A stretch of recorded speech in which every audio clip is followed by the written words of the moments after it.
Shalom Bapak Ibu Saudara yang kasih Tuhan, kita berjumpa lagi dalam perenungan intim dengan Allah. Pada hari ini, hari Senin tanggal 17 Agustus 2026, kita akan mendengarkan dan merenungkan sebagian daripada firman Tuhan yang bertemakan darah yang membebaskan untuk melayani.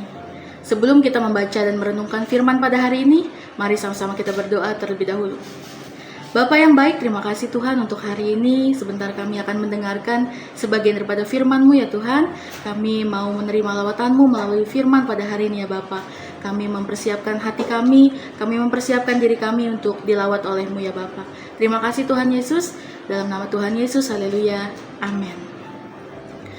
Pada perenungan hari ini yang berfokus di dalam Ibrani pasal 9 ayat 13 sampai 14.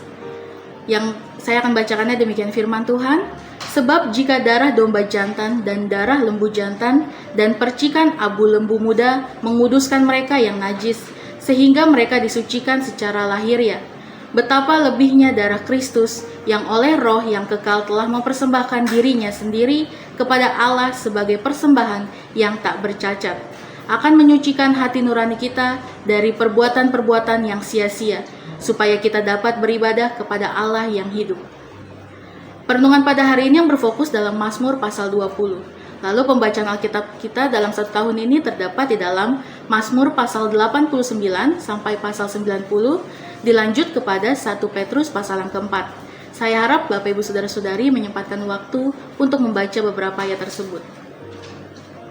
Pada perenungan hari ini, kemerdekaan seringkali harus diraih dengan pengorbanan darah. Hari ini kita bisa merayakan kemerdekaan bangsa kita Republik Indonesia. Karena 81 tahun yang lalu, ada banyak pahlawan-pahlawan nasional yang berjuang demi memperoleh kemerdekaan Indonesia dari penjajahan bangsa asing.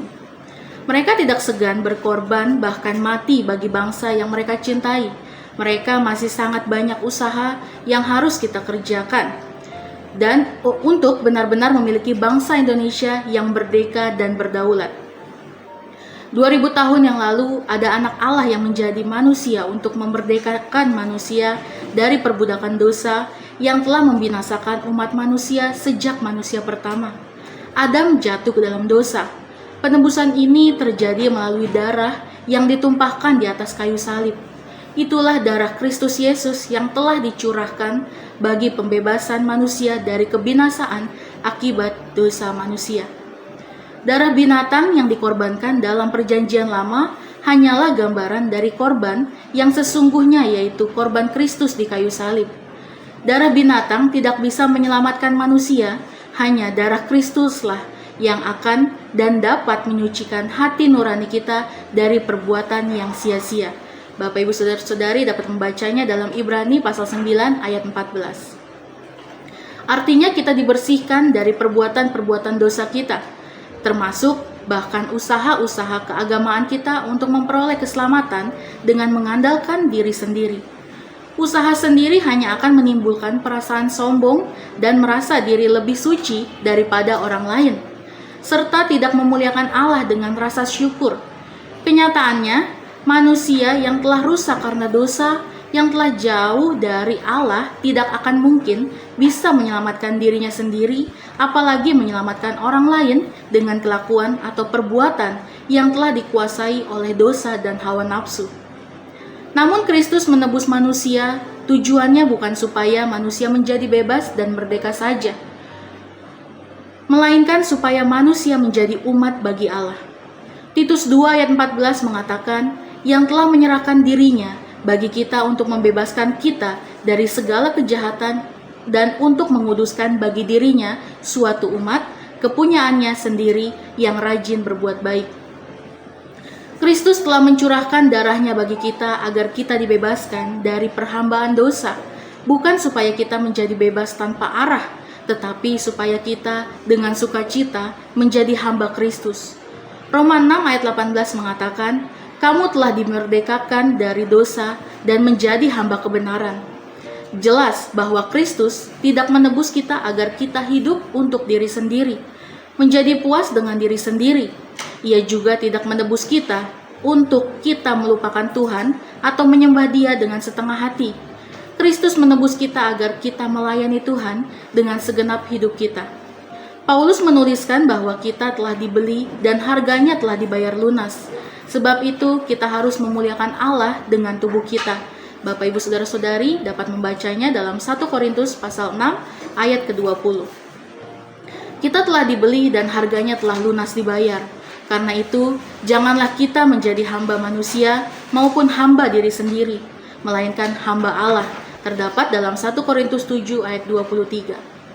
Jika seseorang dipilih dan ditunjuk untuk melayani presiden ataupun raja sebagai menteri, itu merupakan sebuah kebanggaan sekaligus kehormatan baginya.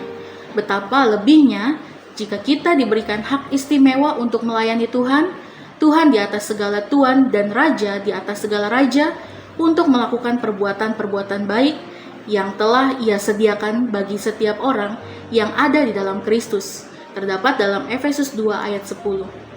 Melayani Tuhan seharusnya bukanlah beban dan keterpaksaan, melainkan seharusnya adalah sukacita dan kehormatan.